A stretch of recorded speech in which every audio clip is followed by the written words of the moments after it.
Hello, today I'm going to show you how to sharpen a knife using a grinder and this grinding stone. Let's start. First we have to put this grinding stone and lock it in place.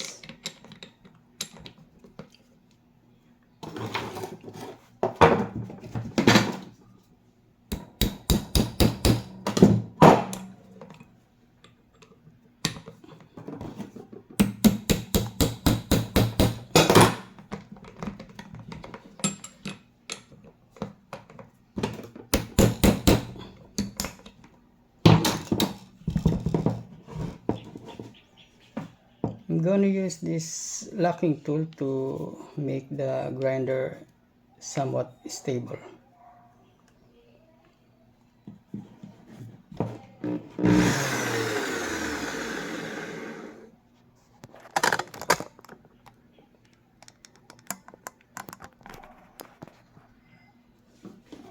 Okay, let's start.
Okay, that's it.